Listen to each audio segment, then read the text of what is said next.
Зейнетақы қорындағы ақшаны алу процесіне қатысты кейбір оқырмандар сұрап жатыр. Біз неге салық төлеу керекпіз? Ол ақшадан онсыз да салық алынды емес па дейді. Жоқ, шын мәнінде сіздің айлығыңыздан ол кезде салық алынған жоқ. Қазір сізге түсіндіріп өтейін. Мәселен, сіздің оклад деген нәрсе бар, жалақыңыз 150 мың теңге делік, минус 10%. Осының 15 мың теңгесі мысалға қайда кетіп отырды? Пенсионкаға кетіп отырды. Одан кейін барып, бұдан қалған 135 мың теңгесі минус 10% осыдан ғана налог ұсталынды. Жеке табыс салығы. Яғни 13.500 теңге. И плюс 150 мыңнан бізде не бар? Медстраховка бар, 1%. Қазір 2021-ден бастап бұл уже 2%-ке өсті мысалы. Жарайды, бұны медстраховканы айтпай, мына жердегі салық мәселесі.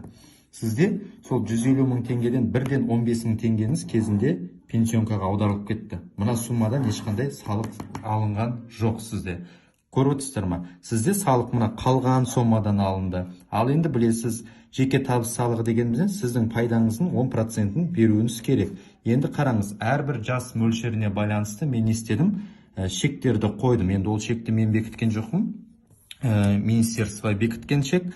Соған байланысты, мысалға, сіз пенсионныйыңыздан, допустим, 4 миллион теңге ала алады екенсіз.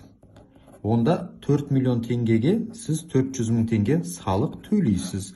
Ал енді соңғы өзгерістерге байланысты 400 мың теңгені 16 жылға рассрочкаға бөліп төлеуге болады. Сонда жылына 25 мың теңге.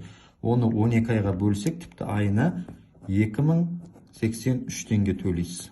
Өкіметтен сонша ақша алып отырсыз зейнетақы қорынан жалпы, ал налог айына осынша төлейсіз. Енді бұл қатты бір қорқынышты сумма емес деп ойлаймын.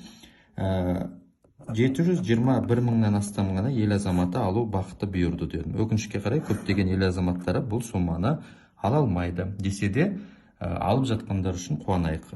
Өйткені көп оқырмандар жазып жатыр. Әрине мұнай саласында, шахтада жүргендері бар, кейбір мемлекеттік қызметте жұмыс істеп жүрген адамдар бар. Бірақ солардың өздері түсінбей жатыр, біз неге салық төлеу керекпіз? Себебі мына жердегі сіздің ақшаңыздан кезінде салық алынбады. Енді салық алынады. Түсіндіңіздер ғой?